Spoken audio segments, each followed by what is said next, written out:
fazer ano que vem, pode fazer, vocês estão no primeiro, aliás, né? Podem fazer nos outros anos, né? Segundo e terceiro anos. Aquele administrativo é bem legal. O negócio é o seguinte, galerinha, olha só, como eu tenho pouquíssimo tempo, e eu estava cumprindo aqui o cronograma para a gente pelo menos estudar rapidamente, né? Porque uma base mínima para poder matar algumas questõezinhas teóricas, a gente falou um pouquinho na aula passada da origem da astronomia, Ptolomeu, geocentrismo, Copérnico, heliocentrismo, Tycho Brahe com as suas observações permite que Kepler descubra as 3 leis de Kepler. Os planetas orbitam o Sol, trajetória elíptica, no qual o Sol ocupa um dos focos. 2, lei das áreas, o raio vetor que liga o Sol ao planeta varre áreas iguais em tempos iguais. Logo concluímos que no periélio a velocidade é máxima, no afélio a velocidade é mínima. E se eu quiser saber a relação entre a distância do planeta até o seu Sol e o tempo que ele demora para completar uma oscilação, terceira lei de Kepler, lei dos períodos, o período ao quadrado dividido pela distância média ao Sol elevado ao cubo é uma constante. Newton vê tudo isso e percebe então que massa atrai massa. Depois de ter desenvolvido as leis de Newton, ele faz a 4ª lei de Newton, que seria a lei de atração das massas, né? F igual a... Falamos disso, né? Chegamos a falar da atração das massas, certo? Certo? Mostrei para vocês que a aceleração da gravidade do planeta, então, depende da massa do planeta e do raio do planeta. Cheguei a mostrar isso. Não sei se nessa aula, né? No primeiro ano eu não estou fazendo isso já na aula normal. Porque na verdade é o seguinte, ó, peso é igual a m vezes g, né? Mas na verdade esse peso é atração gravitacional. Comparando essas duas fórmulas, o m vezes g fica igual a isso aqui tudo. Ó. Quer dizer que uma dessas massas é a massa da pessoa. E essa outra massa é a massa do planeta. E a minha distância até o planeta é o raio do planeta. Então, ó, é assim que se determina a aceleração da gravidade na superfície de um planeta. Mas se eu quiser achar a aceleração da gravidade no polo, numa certa altura em relação à superfície, tem que somar essa altura no raio da Terra. Por isso que fica R mais H ao quadrado.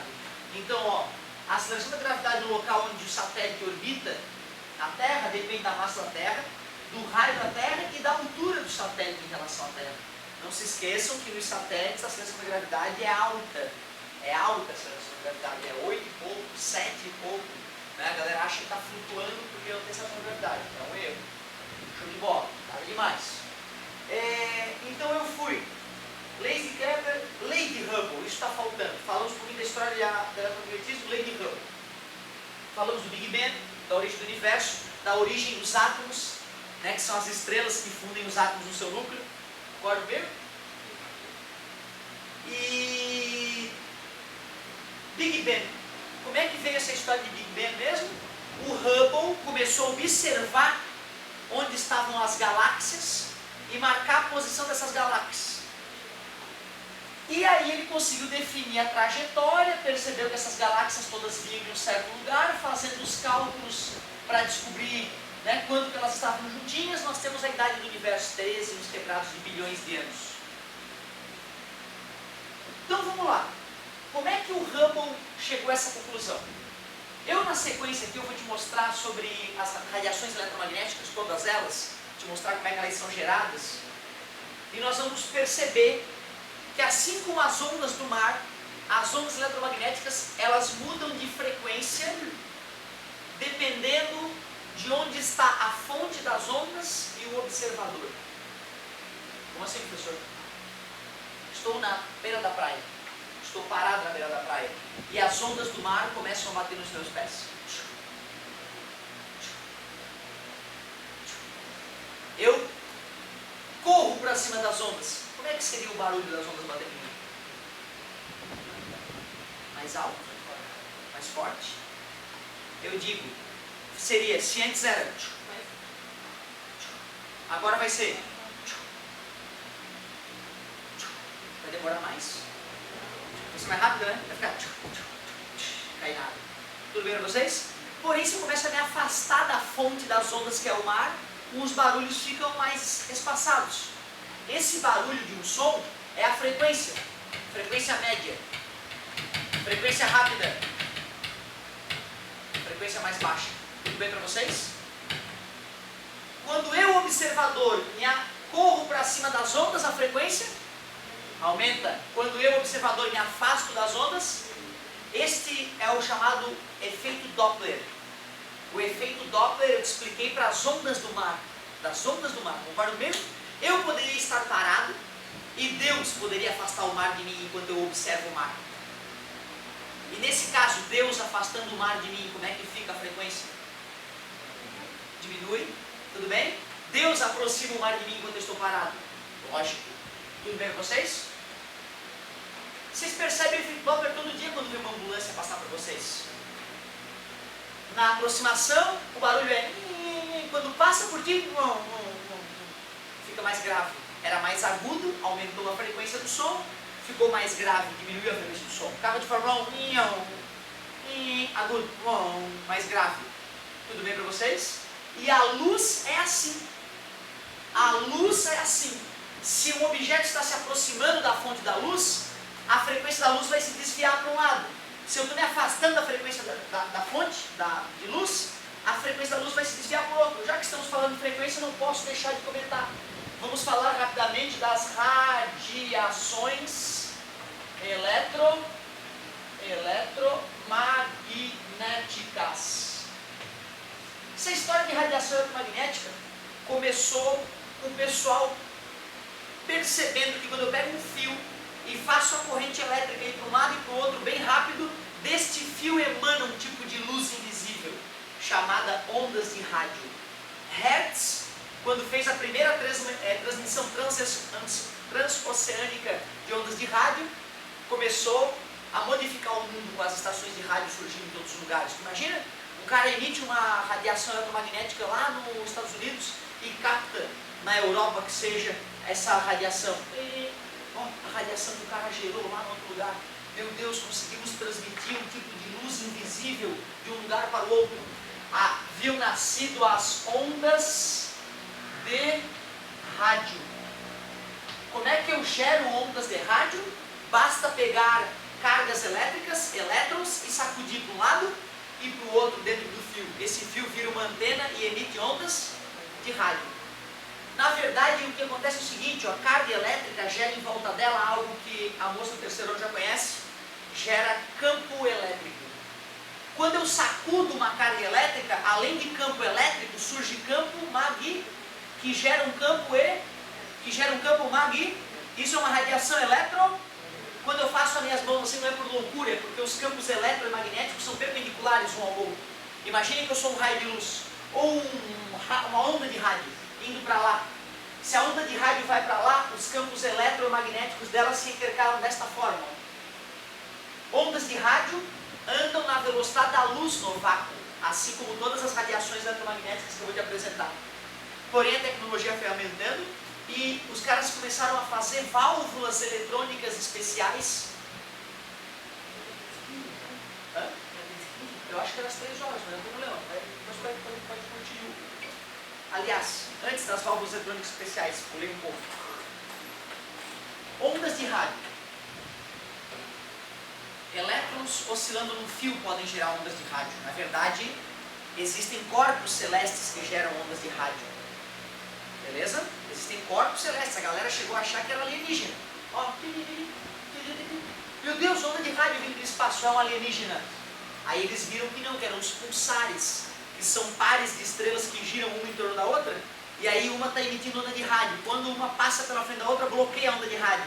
Aí parece um tipo de código Morse sendo gerado, código Morse alienígena, mas não, são corpos celestes que emitem ondas de rádio. O homem, então, ficou usando sondas de rádio no começo. Também começaram a pesquisar um tipo de material que emitia uma radiação interessante, o césio, um material radioativo. Mas cuidado, o radioativo ele não emite onda de rádio não, tá? Radioativo ele emite um outro tipo de raio, que hoje é chamado de raios X. Mas já teve outro nome ao longo da história, raios Röntgen, entre outros nomes. O cara do raio X, usando então radiação, conseguiu tirar uma radiografia da mão da mulher dele, a primeira radiografia da história. Então eles percebiam que não dava de enxergar o raio X, mas ele atravessava as coisas, alguns tipos de coisa. Na época a galera não sabia que era um tipo de radiação eletromagnética. A ciência foi evoluindo e quando o homem conseguiu criar válvulas eletrônicas especiais para que os elétrons fossem e voltassem ainda mais rápido, surgiram as micro-ondas. Micro-ondas lá de casa, professor? Sim. Inicialmente era equipamento de guerra, para visualizar, né, noturnamente. Hoje também está na casa de todo mundo, embora tenha diversas aplicações. Boa parte dos satélites operam por micro-ondas e não por ondas de rádio.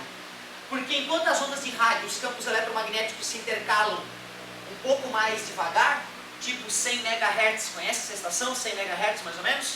Quer dizer que os campos eletromagnéticos oscilam 100 milhões de vezes por segundo. Essa é devagar, na verdade. Essa é de frequência devagar, pequenininha. Para ser menor que isso, só se for AM, né? Que aí é kHz. Né? Megahertz, milhares de oscilações por segundo. Kilohertz, milhões. Kilohertz, milhares de oscilações por segundo. Estou falando ainda das ondas de rádio. Aumentando um pouco mais a frequência, eu começo a gerar micro-ondas. Como a informação que tu passa de um satélite para a sua base na Terra, uma antena aqui na Terra, tem a ver com a frequência, aumentando a frequência eu consigo passar mais informação. Então um satélite que fornece imagens alta definição para uma antena como a da tua casa talvez, tem que ter uma frequência maior, por isso que alguns satélites operam em micro-ondas, olha que interessante. Onda celular usa onda de rádio, rádio amador usa onda de rádio, televisão usa onda de rádio. Então se tu tem antena local ali, é a onda de rádio que está batendo na tua antena, certo? Campos elétron. Esses têm a frequência maior ou menor? Maior, já que os elétrons oscilam mais rápido, os campos eletromagnéticos se intercalam mais rapidamente. Só que aí a gente começou a entender como é que era o átomo, surgiu nos anos 1900, Rutherford e Bohr fizeram a experiência da fina lâmina de ouro, que mostrou que o átomo é um grande vazio, que mesmo o aço é oco, que a natureza é oca, uma loucura. E aí eles pensaram, os átomos têm elétrons oscilando em torno de si, esse oscilar tem que gerar ondas Sim, então tem uma luz emanando do interior de vocês, que cada átomo de vocês e da cadeira também, e da parede também emite. Esta onda é o infravermelho. Esse infravermelho é emitido pela oscilação dos elétrons dos átomos dos corpos. Por isso, mesmo que não houvesse essa luz visível aqui, com uma câmera infravermelho eu detectaria a radiação emitida pela parede, a radiação emitida pela cadeira e por vocês. E como o corpo de vocês tem maior temperatura, os átomos de vocês vibram mais, então a frequência da radiação que o corpo de vocês emite é maior. Certo? É o infravermelho. Pois não. Isso tem alguma coisa a ver com aquele tratamento que você usa uma lâmpada vermelha para criar? Tudo a ver. Tudo a ver. Tudo a ver. Esse tratamento, já que tu vai colocar mais infravermelho ali, vai aumentar a temperatura da região, porque quando uma radiação bate no corpo e ele absorve essa radiação, ele absorve energia, e absorvendo energia aumenta a temperatura. Com a temperatura maior, mais circulação de sangue, e é através do sangue que as partículas que curam o mal, certo? Os leucócitos, as células brancas, não é isso? Se eu não me falha a memória? E aí então, aumentando a circulação sanguínea, aumenta a velocidade da cura, certo? Mas cada lesão, né, tem a sua especificidade. Infravermelho. Então a galera começou a entender um pouco melhor que essas radiações eletromagnéticas estavam todas linkadas. Na verdade são todas a mesma coisa, só que umas oscilam um pouco mais lentamente e outras oscilam um pouco mais velozmente. Cuidado que a frequência está mudando, porém a velocidade delas no vácuo empata a velocidade de propagação, que a gente chama de C, a velocidade da luz. Alguém lembra a velocidade da luz? 3 vezes 10 a 8 metros por segundo, ou 300 milhões de metros por segundo, 300 mil quilômetros por segundo. É muito rápido. No vácuo elas empatam, agora na atmosfera, por exemplo, algumas já são mais velozes que as outras. Depois do infravermelho vem o vermelho, alaranjado, amarelo, verde, azul, anil, violeta, as 7 cores do arco-íris. Na verdade essas cores são infinitas. Newton é que, estudando a decomposição da luz branca por um prisma, é que resolveu dar esse nome. O anil eu não enxerguei até hoje, dizem que é viadagem do Newton, mas ele teve um olho melhor que o meu, né? Certo? E outra, tem os celular produz na tela dele ali milhões de cores. Na verdade, não existe um número infinito de cores, tá? Assim como existem infinitos números entre 0 e 1, números reais, existem infinitas cores do ao violeta. Então essa região que eu falei do vermelho ao violeta é a parte, é o cocôzinho que nós enxergamos do mundo de radiações eletromagnéticas que existem. Então isso que tu vê, meu querido, é uma gota do oceano de coisas que estão nos atravessando agora. Beleza? É importante ficar claro. O Sol está emitindo muito mais do que aquilo que tu enxerga.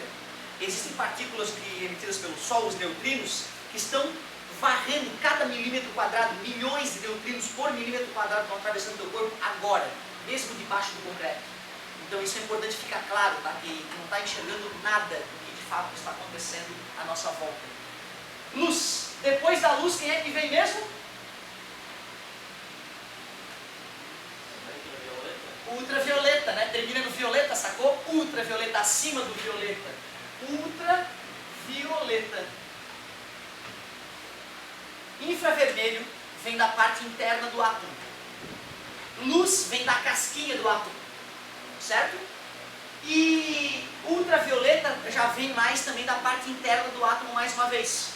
Como é que o átomo recebe e emite luz? Teoria quântica diz o seguinte: um átomo está vibrando, os elétrons estão oscilando, cada um no seu orbital, na sua casinha, no seu trilho. Quando um fóton, uma partícula de luz, atinge esse átomo, esse elétron que recebeu esse fóton, essa partícula de luz, é como recebesse uma pancada e ficasse mais veloz. Para ele se estabilizar mais veloz, ele tem que pular para um orbital mais externo, mais para fora do átomo. Então ele fica fora da casa dele, sacou? É bom sair de casa, né? Mas diz Aristóteles que as coisas tendem a voltar para sua casa.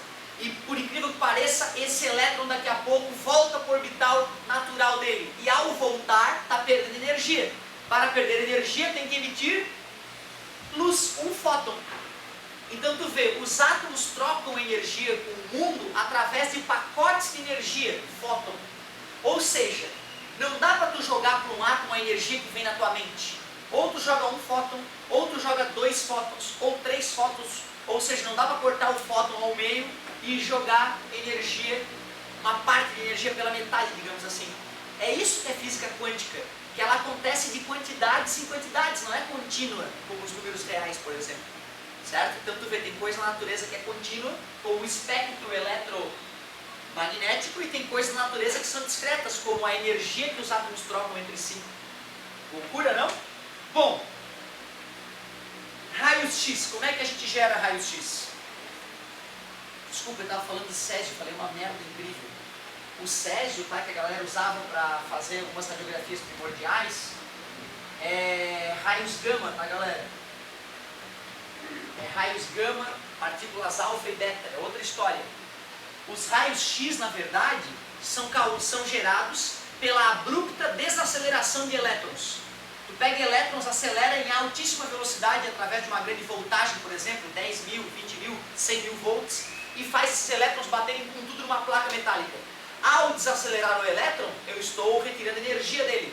Essa energia é convertida em raios X, que são radiações elétron, só que com uma frequência muito maior. Eles são altamente energéticos. Aliás, a partir do ultravioleta, essas radiações são chamadas ionizantes e elas podem causar mutações nas células e causar câncer. Essas radiações podem penetrar na célula e se der a cagada dela bater bem no par do DNA que controla a divisão celular, o telômero, ela dá uma enfraquecida nesse telômero, essa célula começa a se reproduzir que nem uma doente, tens um tumor. Olha que loucura. Raios X, abrupta desaceleração de elétrons. Raios gama já é, na verdade, emitido por materiais radioativos. Concorda comigo? Césio, rádio, plutônio, certo? Então são materiais radioativos. Então a OBA vai cobrar essa noção de ondas eletromagnéticas. Mas eu estava falando antes do efeito Doppler, lembra? Eu estava falando do efeito Doppler. O que é mesmo o efeito Doppler? É o fato de a frequência de uma onda mudar quando existe movimentação relativa entre observador e fonte.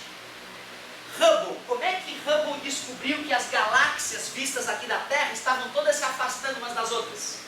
Porque ao pegar a luz visível vinda da galáxia essa feita por estrelas. Estrela essa muito parecida com o nosso Sol. Então ele pegava a luz solar, decompunha a luz solar e via que dentro da luz tinha do vermelho ao violeta, um pouco de cada.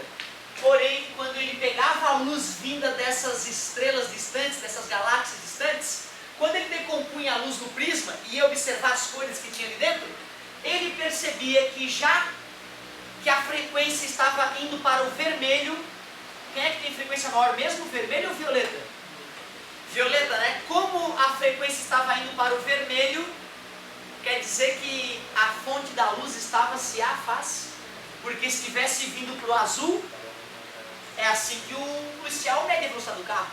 Ele tem um radar que emite uma onda, uma certa frequência. A onda bate no carro e volta. Quando a onda volta, é como se ela tivesse sido emitida pelo carro. Se a frequência aumentar, é porque o carro está se aproximando do radar. Se a frequência diminuir, é porque o carro está se afastando. É assim que Hubble descobriu que todas as galáxias que ele observava estavam se... Mas espera aí, que coincidência bizarra. Estou vivendo num planeta onde todas as galáxias se afastam de mim? Que sortudo que eu sou. E aí ele percebeu, não, é porque todas estão se afastando de todas. É porque de fato me parece que o universo nasceu numa grande... E nessa grande explosão, cada pedaço dessa parte explodida está se afastando do resto dos outros pedaços. Então, na verdade, olha que interessante.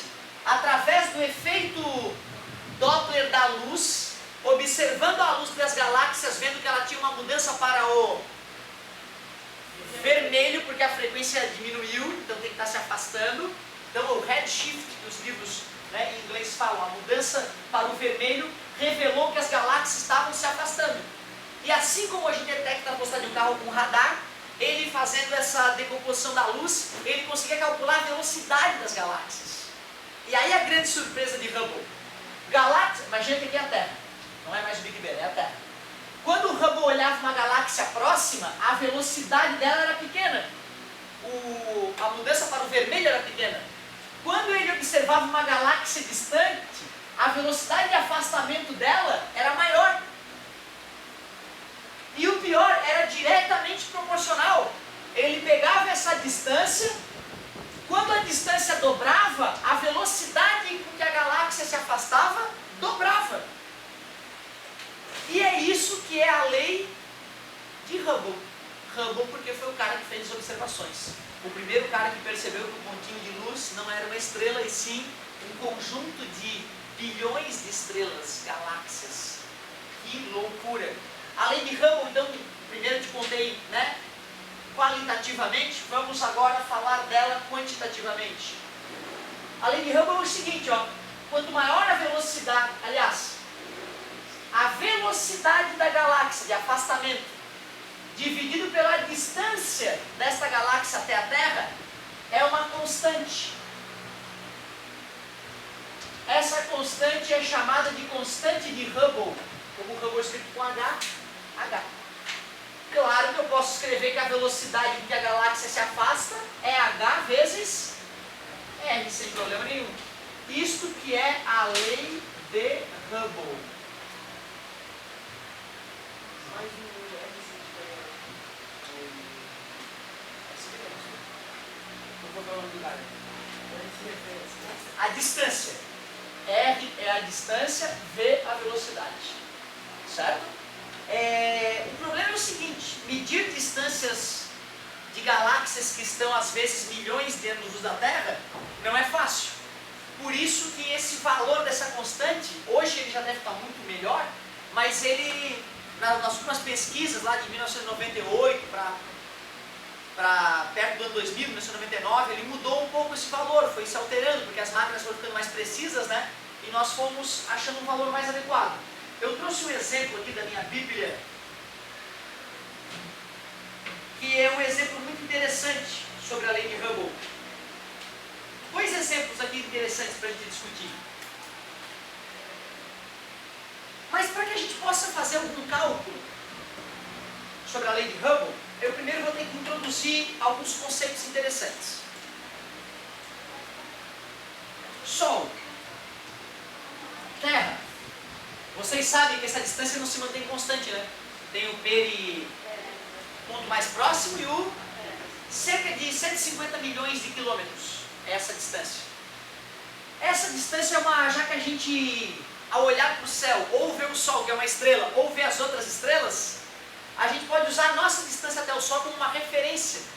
Assim, se a gente olha o Sol, vê o brilho dele, pega uma estrela, vê o brilho dela, estrelas que são parecidas, então eu consigo ver, pô, já que o brilho diminuiu tanto, eu consigo ter uma noção da distância até aquela estrela. Por isso que uma unidade astronômica, Astronomic Unit, 1 a 1, é a distância entre o Sol e a Terra. Então essa é a unidade astronômica. Porém, quando eu vou observar uma estrela da Terra, eu faço através de um ângulo, né?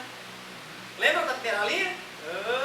O Tycho Brahe, usando o astrolábio gigante dele, para poder, por isso que ele conseguiu aquelas medições, tá? Porque ele era endinheirado, ele mandava os empregados do pai dele, eu quero um astrolábio, compra madeira assim, a melhor madeira, compra o melhor não sei o que. Então ele fazia astrolábios gigantescos, enquanto os caras faziam astrolábio de mão, pequenininho. Ele começou a dar dados muito mais precisos. Então, desde o início da história da astronomia, nós medimos a posição das estrelas com um astrolábio, com um ângulo. Concordam comigo? Então os caras, olha só que sacada dos bichos. Precisamos de uma nova unidade de medida.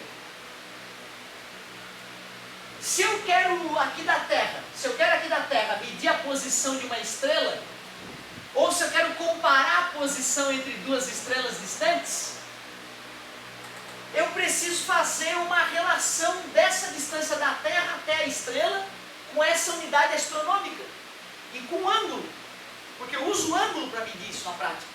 Os caras tiveram a seguinte sacada: vamos inventar o parsec.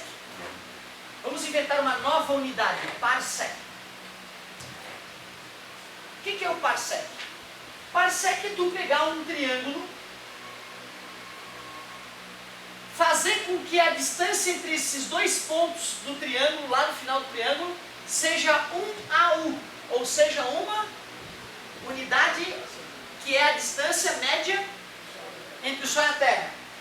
E aqui tem que formar um ângulo de décimo de 1 segundo de grau. 1 segundo de grau. Lembra? 1 grau, se eu divido em 60, dá 1 minuto de grau. Então tu imagina 1 grau, cara. 360 uma volta, 30 graus ali, 1 grau. Tu divide em 60, dá 1 minuto de grau. Tu divide em 60 de novo, dá 1 segundo de grau. Cara, para um equipamento medir 1 segundo de grau, porra, ele tem que ser fodamente construído. Que tamanhos são esses então? 1 parsec. Essa é a definição de parsec. Parsec é a distância bizarra, é a distância alucinante entre um ponto e outro do universo distante, 2 pontos aliás, sendo que entre esses 2 pontos forma uma unidade astronômica, cerca de 150 milhões de quilômetros. Se aqui formar 1 segundo de grau, essa distância entre o observador e os pontos observados é 1 parsec. 1 parsec é tão pouco que na constante de Hubble ele usa megaparsec. O que seria megaparsec? 1 milhão de parsecs. Que loucura, né, cara? Olha o que esses astrônomos não inventaram. Talvez uma boa perguntinha para ti na OBA seria essa, ó. Calcule quanto é 1 parsec em quilômetros, sabendo que seno de 1 segundo de grau é tanto e a unidade astronômica é 150 milhões de quilômetros. Isso ia ser legal, né? Vamos fazer quantos quilômetros tem 1 parsec, só para a gente ter uma noção? 1 parsec. Mais de uma unidade, né? Aí você falou agora. Ó, olha que legal que vai ser essa brincadeira. Como eu tenho uma calculadora científica aqui, eu posso calcular quanto é que é, né? 1 sobre 3.600 graus. Por que é 1 sobre 3.600 graus, galera?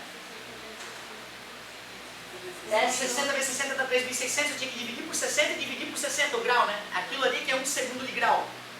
Por que é seno? Porque seno é o cateto sobre A.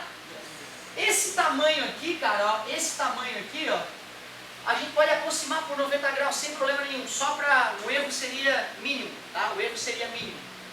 Então, ó, só para a gente fazer uma por aproximação mesmo, eu vou fazer 3.600, o inverso de 3.600 e vou achar o seno.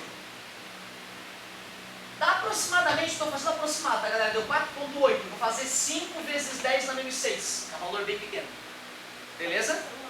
Esse é aquele ângulo, é o seno daquele ângulo. O ângulo é isso aqui. Seno, lembra que é oposto sobre hipotenusa. Estamos fingindo que é um ângulo 90 graus, porque é bem próximo disso. Que é uma distância absurda.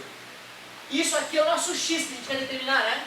Então, seno daquele ângulo alfa ali, do seno de 1 segundo, é o cateto oposto, uma unidade astronômica, que é 150 milhões de quilômetros, dividido pelo cateto, pela hipotenusa, x.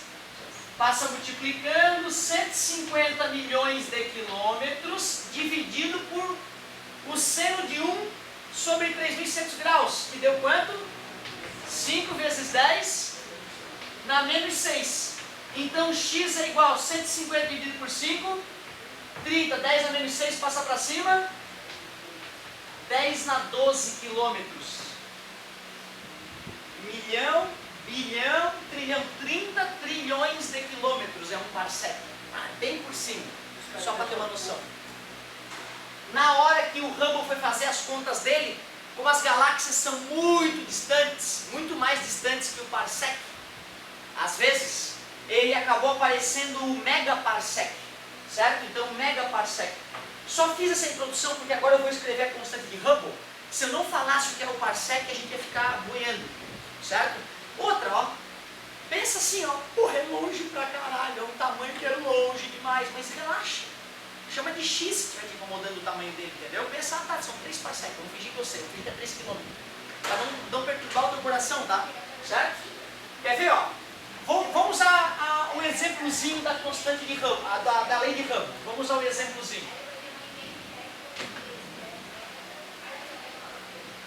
Tu vê, ele começa assim, ó. Se a lei de Hubble vale, tu vê, ele tá vendo como o cara físico é foda, entendeu? Pô, a coisa está muito bem descrita, está tudo fechando, mas vai ter alguma coisa que não enxergou ainda devido à imprecisão das medidas, né? Então, ó, considerando que a lei de Hubble vale,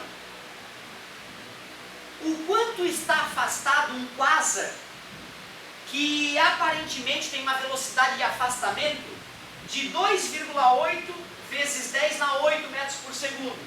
Ele diz que a velocidade de afastamento de um quasar é 2,8 vezes 10 na 8 metros por segundo. Quase a velocidade da luz, hein? Que loucura, né, cara? Que corpo celeste louco esse, né? Então, quase a velocidade da luz. Observe que é 93% da velocidade da luz, ele fala.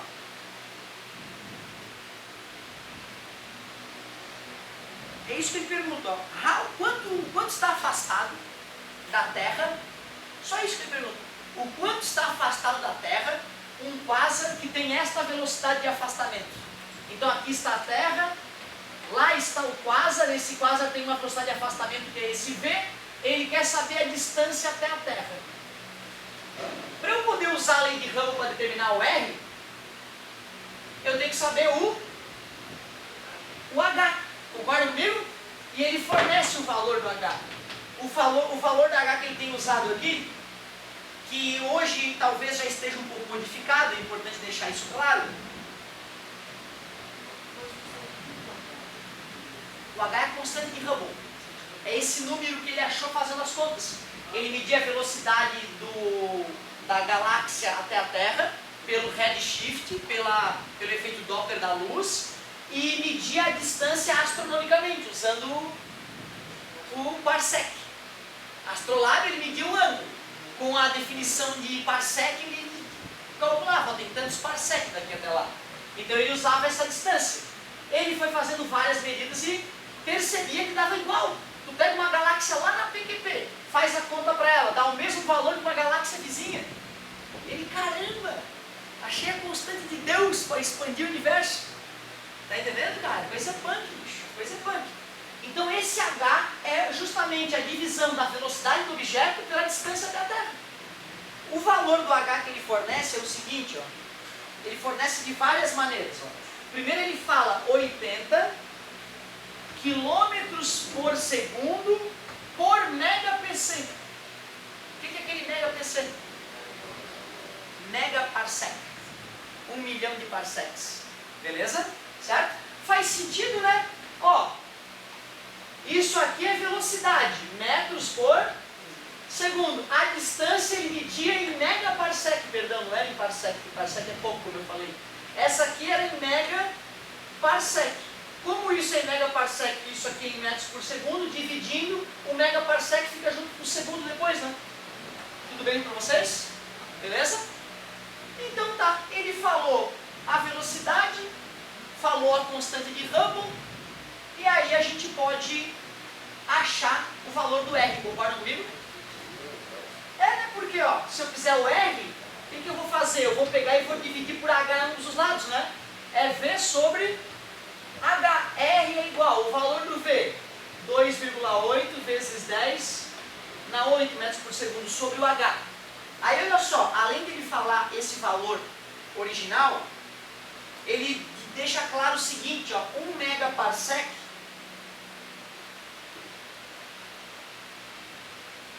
cara, olha que legal, estou tão feliz.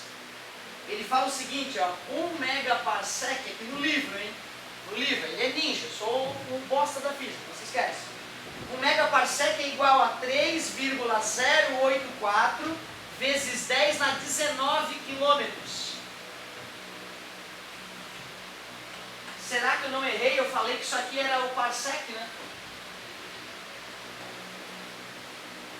Eu falei que 1 parsec era isso, ó. 30 vezes 10 na 12 quilômetros, fazendo um chute alto aqui com vocês. Me ferrei?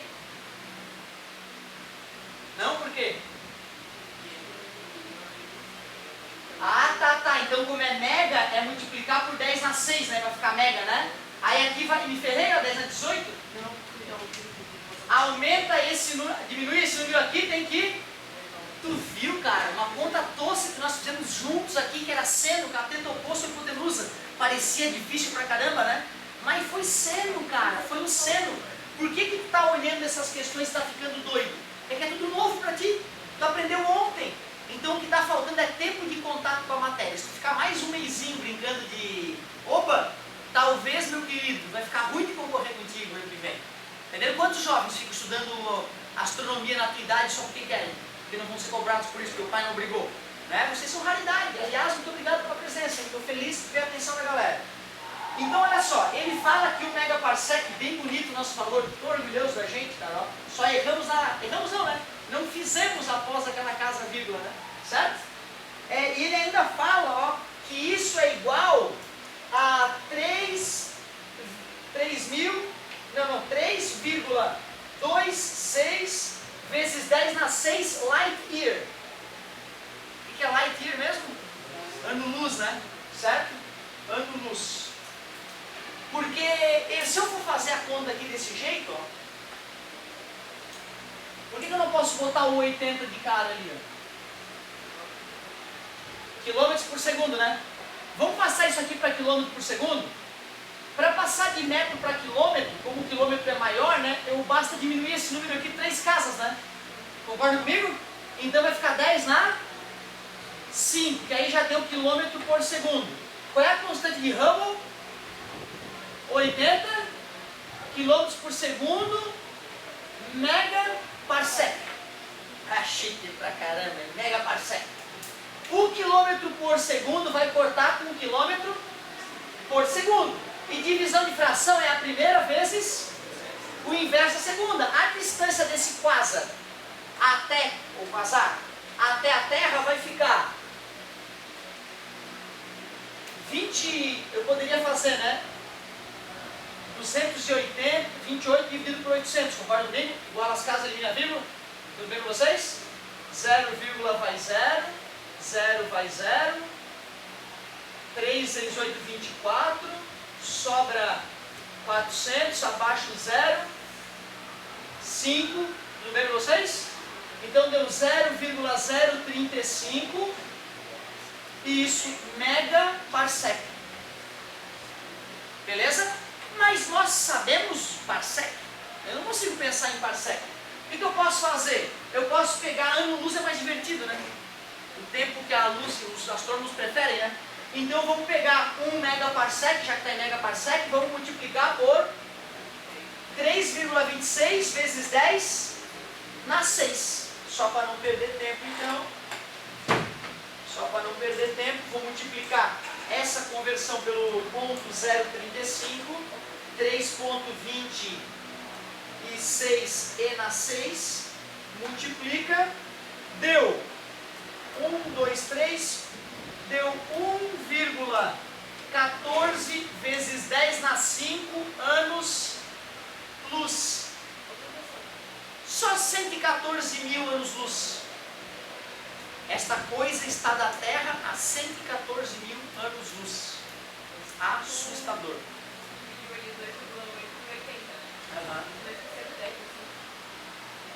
Óbvio. É muito mais que isso. Eu ia achar estranho que o gabarito que eu ia olhar agora ia estar estranho, né? 10 na 5. Então vai ficar. De novo, 3,26 e na 6, que multiplica 0,035 e na 5, multiplica. Então deixa eu ver. 1, 2, 3, 4, 5, 6, 7, 8, 9, 10. Claro, né? 10 na 5 faltou, né? Concorda comigo? Ou seja, são 11 milhões, não bilhões de anos-luz. Cara, tu vê, ó, ele está quase na fronteira do universo observável, já que o universo tem 13 bilhões de anos, né?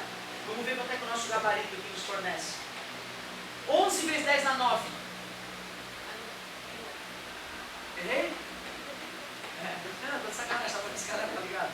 11 vezes 10 na 9. Beleza, galerinha? 1,1, né, vezes 10 na 10 é a mesma coisa que 11,4 vezes 10 na 9 anos-luz, certo? O que a OBA faz geralmente? Porque assim, né, não é obrigado a saber a função de Hubble de cabeça, tu não é obrigado a ter decorado que um parsec é aquele valor, tu viu que eu usei uma calculadora eletrônica para poder achar o seno de 1 segundo de grau, beleza? Então eles fornecem tudo isso. No final das contas é ter fé, copiar a lei de Hubble, substituir os valores dados e ter matemática básica razoável de potência de 10 e de divisão. Que eles vão te fornecer tudo. E agora a lei de Hubble já não é mais um absurdo. São 3 letrinhas, cara. O H é uma constante. Ou ele dá velocidade e pede a distância, ou dá a distância e pede a velocidade. Eles dão uma constante. Claro, tudo bonitinho, tudo bonitinho. Ó, outra coisa. Eu fiz uma vez, só que eu fiz os outros dois. Ó, agora olha só que interessante a segunda pergunta que ele faz, cara. Essa aqui é muito legal. Assuma que o quasar desse exemplo seguinte, o anterior, está se movendo pela velocidade calculada com relação ao... desde que o Big Bang ocorreu. Então suponha que esse quasar está se movendo nessa velocidade desde o dia do Big Bang. Claro que é falso. É possível que logo depois da explosão, a massa que hoje compõe esse quasar, que estava toda espalhada numa sopa cósmica, é óbvio, né? Estava se expandindo com uma velocidade muito acima, né, dessa velocidade. É o único momento em que a gente diz que a velocidade da luz foi quebrada, né, no momento inicial da hiperinflação do universo, certo? Que ainda, como eu falei na outra aula, a física ainda não resolveu todos esses enigmas. Então, qual é o mínimo tempo possível que ocorreu o Big Bang? Que viagem, né, cara? Olha só, vê se não é tirar a tampa do cérebro. Poxa, vamos supor que esse quasar que se afasta da Terra está se mexendo com essa velocidade desde o Big Bang. Aqui, quanto tempo então isso aconteceu? Pela lei de Hubble, velocidade da coisa que se mexe, que nesse caso esse quasar, sobre a distância até ele, é uma constante, que é a constante de Hubble. Eu também posso escrever então que velocidade é a constante de Hubble vezes a distância. E o que é a velocidade? Distância É a distância sobre o tempo. Então corta R com R, e se eu quiser achar o tempo, eu vou inverter o lado de cá, eu inverto o lado de lá. Quer dizer, o tempo mínimo para o universo ter ocorrido é o inverso da constante de Hubble. Se a gente inverte a constante de Hubble, que é 80 megapascal, né, como isso é uma distância, você pode converter em quilômetros, né? Parsec. Pascal, da pressão. Parsec. Se eu for fazer a conversão, como isso aqui dá para converter em quilômetro, não dá?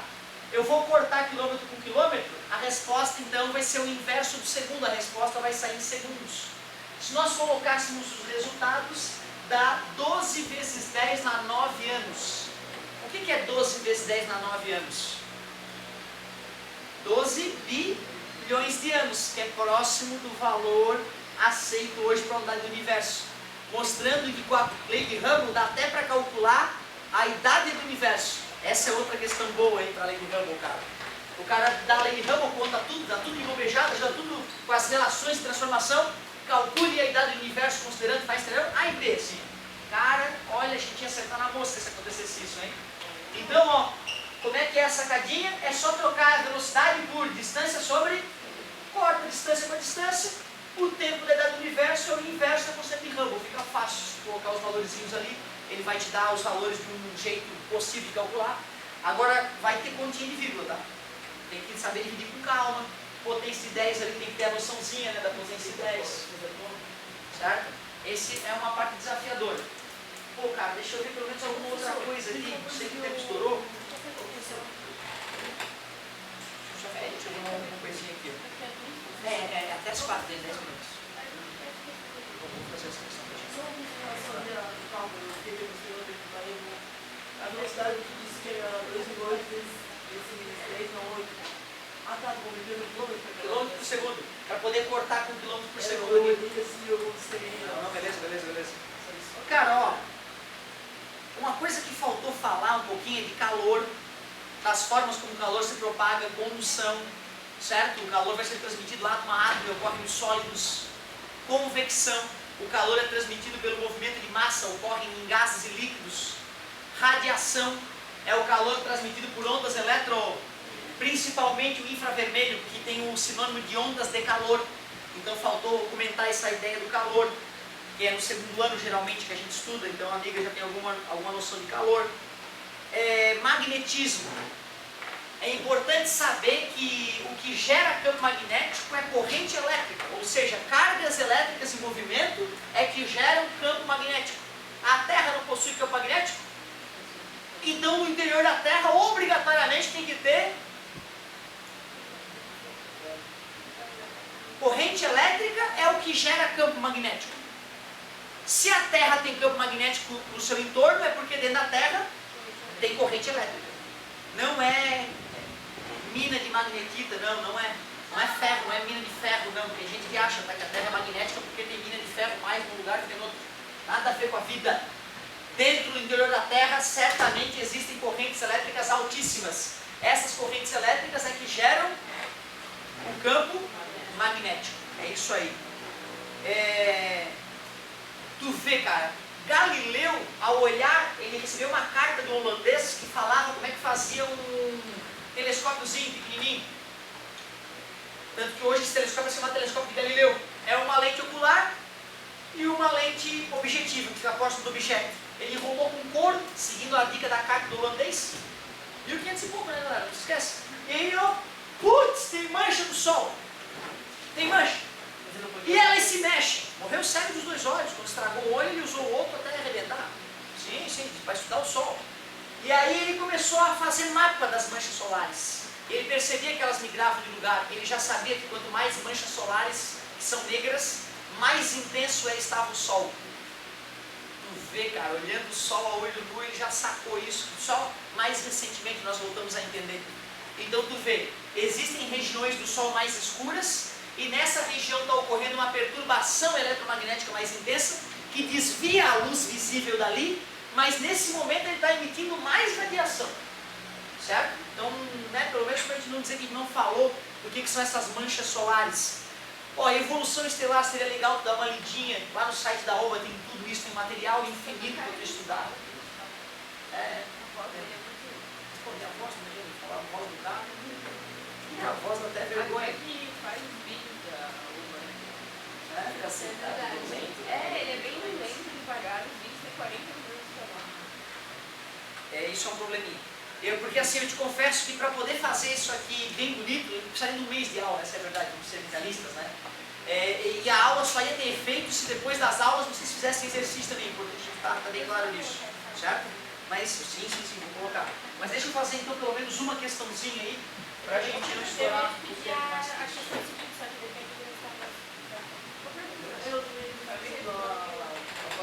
Isso é muito importante, tá, cara? Tu arriscar a prova e depois ir olhar a solução, fazer um esforço para tentar entender a solução, né?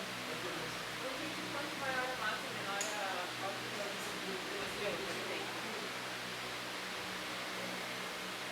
Vamos pensar o seguinte, ó. Eu acho que é a próxima.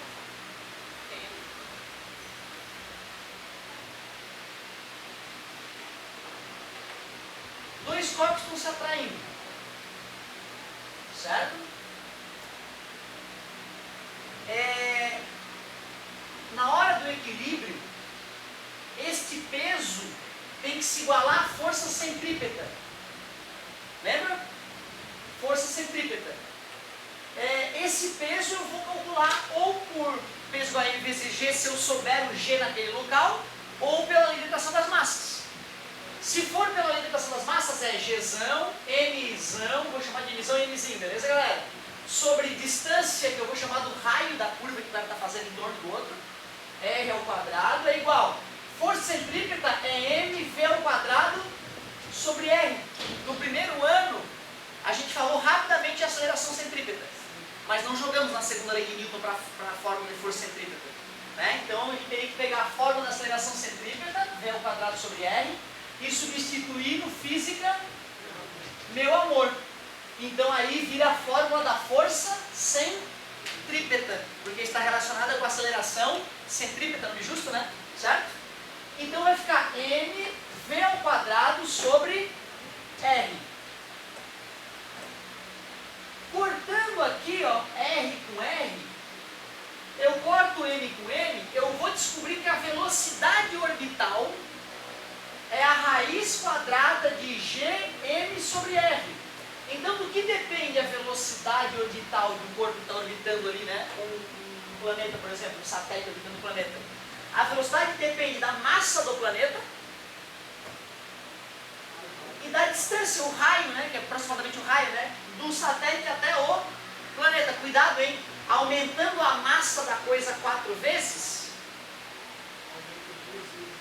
aumenta 2 vezes a velocidade. Tudo bem para vocês? Aumentando a distância 4 vezes, diminui 2 vezes a velocidade. Tudo bem que está embaixo? Beleza, galerinha? Certo?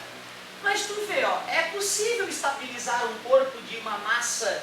A massa não importa para a distância. Tu concorda comigo? Não. Calma.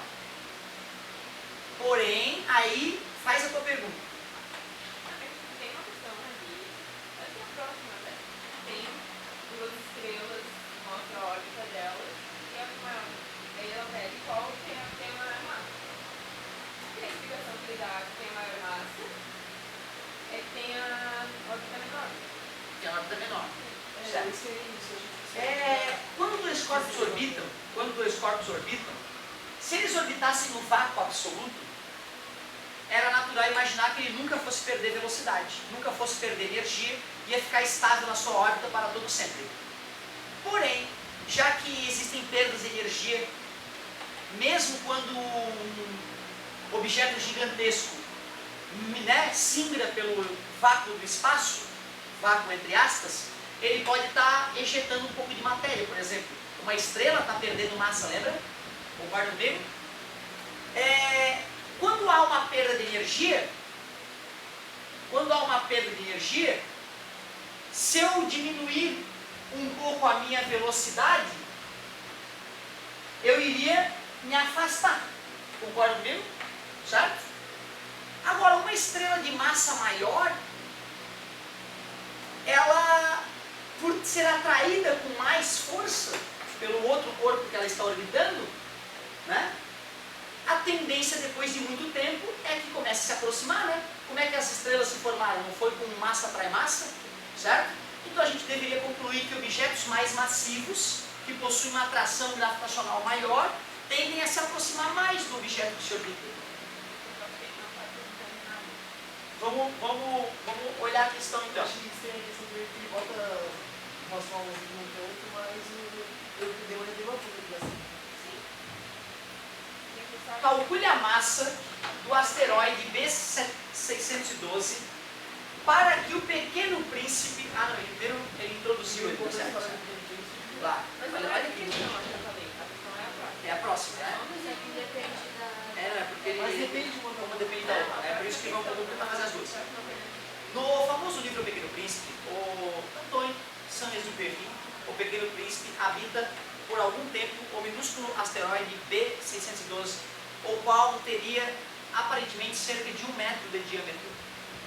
Contudo, para que o Pequeno Príncipe não sinta qualquer desconforto sobre ele, o seu peso, PA, no asteroide deveria ser o mesmo peso da Terra que tinha sobre a Terra, ou seja, PA igual a PT. O peso do asteroide tem que ser igual ao peso da Terra, na Terra. Mas como você sabe, peso é igual a M vezes G. Ele é a massa do Pequeno Príncipe, e G é a aceleração gravitacional local. E a resultante da força gravitacional, FG, é a resultante da força gravitacional, FG, entre o astro e o Pequeno Príncipe. Ou seja, P, que é o peso, é igual à força gravitacional, que é Gzão, Mzão, Mzinho, sobre R ao quadrado. Exatamente o que eu acabei de escrever no quadro. E ele fala tudo. M é a massa, né, da Terra, R o raio da Terra, G é a constante gravitacional universal. Calcule a massa do asteroide para que o Pequeno Príncipe tenha lá o mesmo peso que aqui na Terra. Dados. Massa da Terra, 6 vezes 0,24. A massa que eu conto para a galera, 5,98. Raio da Terra, simplificadamente 6.000. Eu falo para vocês 6.500 quilômetros. Nós fazemos com mais precisão do que a OMA pede. Nos cálculos, G será cancelada. Amém? Dica, você só tem que fazer uma única conta. Galerinha, a força, o peso do menino na Terra seria dado por massa da Terra, massa do menino, concordam comigo? Distância do menino até a Terra, que é o raio da Terra ao quadrado, né? Terra. O peso do menino no asteroide é dado por constante gravitacional universal, massa do asteroide, massa do menino, distância do menino até o centro do asteroide, raio do asteroide ao quadrado. Tudo bem com vocês? Raio da Terra, raio do asteroide. Constante gravitacional, eliminou massa do menino, eliminou massa da Terra, ele fala 6 vezes 10 na 24. Raio da Terra, ele é bem camarada e fala 6.000 quilômetros, eu vou passar para metro. 6 vezes 10 quilômetros, 10 na 3. Metro, 10 na 6. Metro eu já passei. Tudo bem? 6.000 quilômetros, 6 milhões de metros. 6 vezes 10 na 6. Ao quadrado. Massa do asteroide, não foi a pergunta? Distância do menino até o centro do asteroide. Um sobre meio, né? 0,5, né? Certo? 0,5. Meio metro, que o diâmetro era 1 metro, né? Esse Saint-Exupéry, né? Tá. Pronto. 6 vezes 10 na 24 sobre 6 vezes 6, 36 vezes 10 na 12, que multiplica 0,5 ao quadrado é a massa do asteroide. Massa do asteroide. Vou dividir por 6 em cima e embaixo, dá 6 aqui, beleza? Ficaria 0,5 ao quadrado, dá 0,25 vezes 10 na 24 dividido por 10 na 12, mantém abaixo de 3 expoentes, dá 10 na 12. Tudo bem para vocês? Sobre 6. MA igual 25 vezes 10 na 10 sobre 6. Tudo bem para vocês? 4. 25 dividido para 6 dá 4, sobra 1.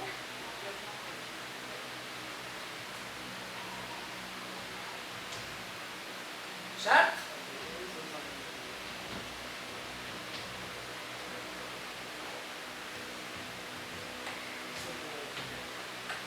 (4,16 aproximadamente, né? Vezes 10 na 10 quilogramas. Imagina a densidade, né? Para isso tudo, para esse valor absurdo de massa, para 1 metro de diâmetro, né? Pura, que denso isso aí. Muito louco. Ele ainda botou, aí como era 666, ele botou 7. Ele botou 7. Beleza? Letra B.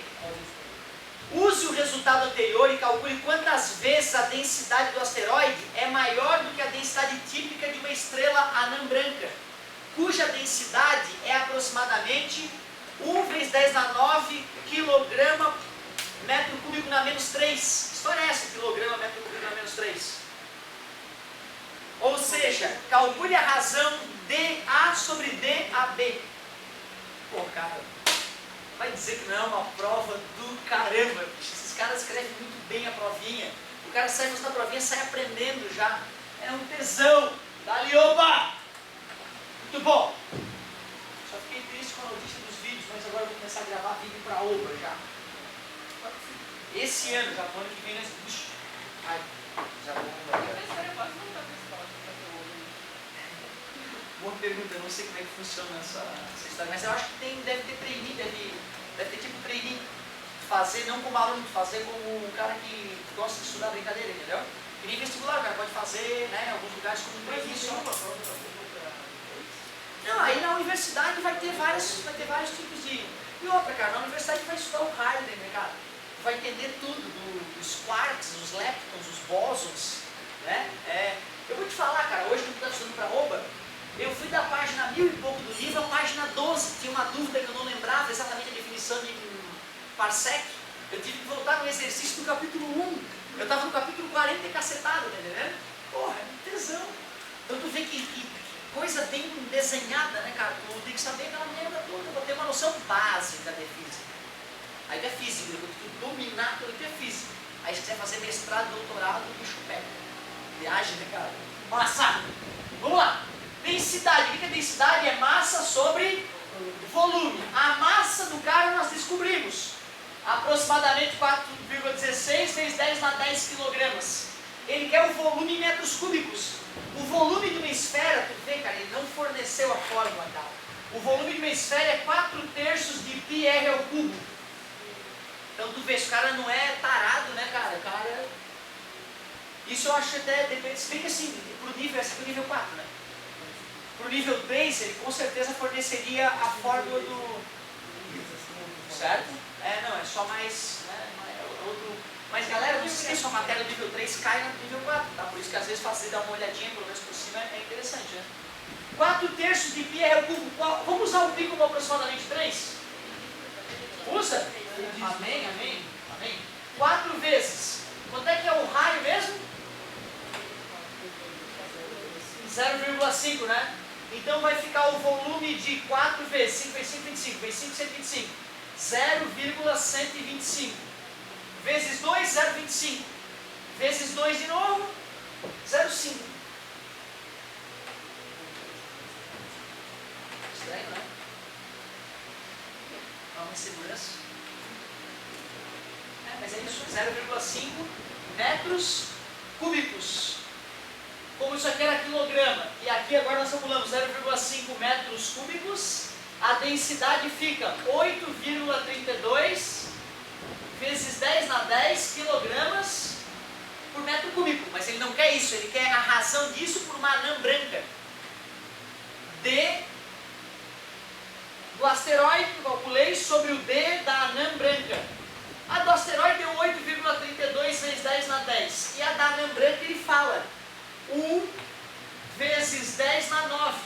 Tu vê, ele provocativamente fala 1 vezes 10 na 9 quilogramas metro cúbico na menos 3, em vez de escrever por metro cúbico. Né? Só para deixar o cara um pouquinho mais cabreiro aí. E aí vai ficar como? Deixa eu ver.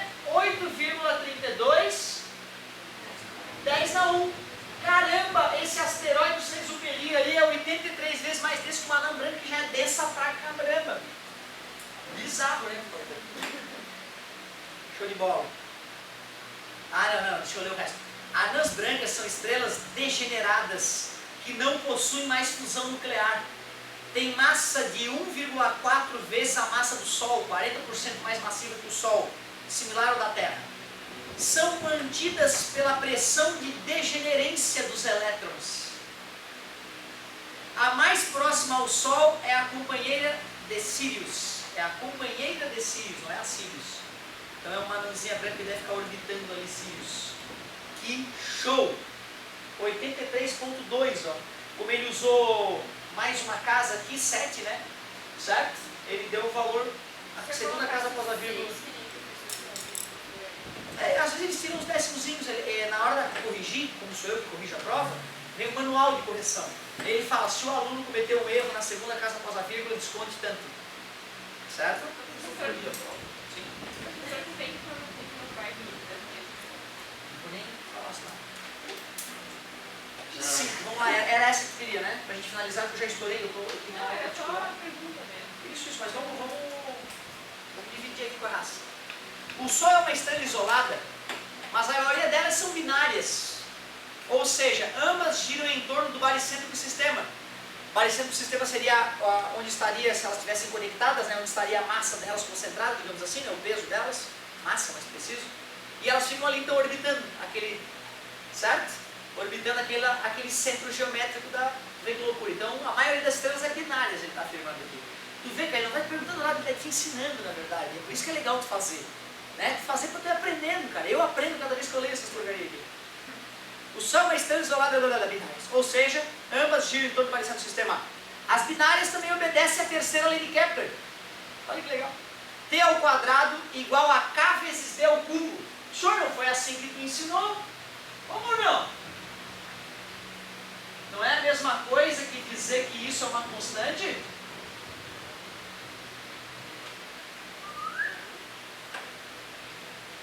Passei dividindo é K, né? K é uma constante, certo?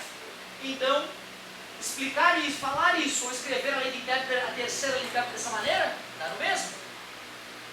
Onde D é o período, o tempo que demora para completar uma volta, e D é a distância média ao centro do sistema. Aqui eu chamava de R, né? Eu falava que é o tempo que demora para o planeta completar o Sol, uma volta em torno do Sol, e R seria a distância média do Sol até o planeta, lembra? Pergunta, a figura ao lado mostra as órbitas das estrelas A e B de um sistema binário, as quais obrigatoriamente compartilham um dos focos da elipse das suas órbitas. Suponha que num certo instante a estrela A esteja no ponto A indicado pela seta na figura. Faça um X onde estará a estrela B nesse instante. Bom.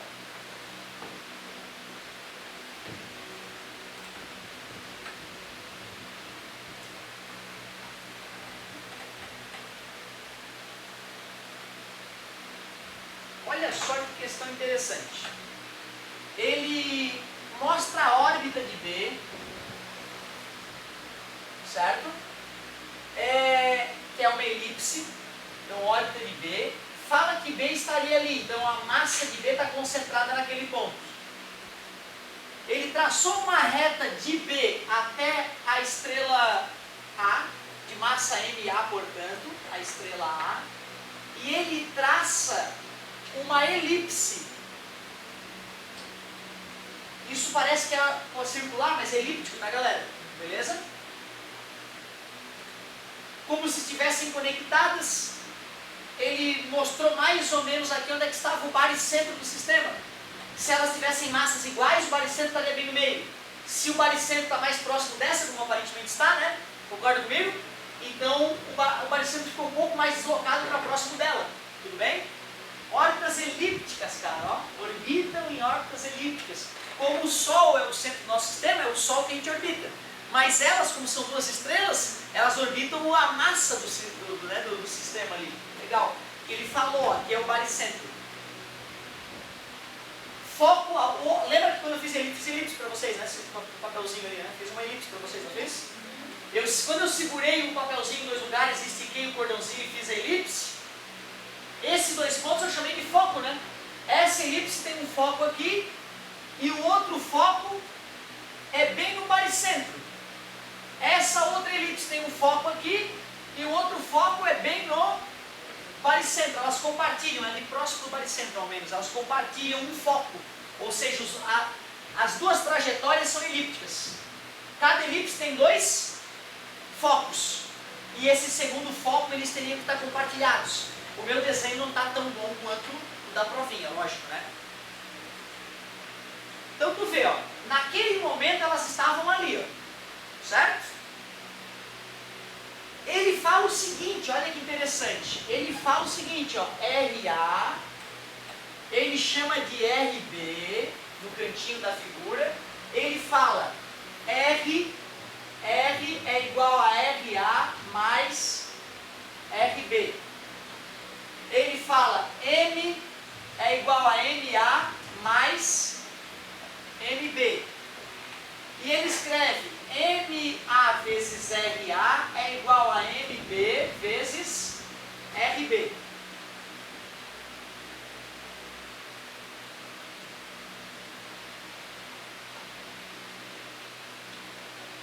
Ele quer saber aonde a estrela B vai estar quando a estrela A estiver aqui, ó.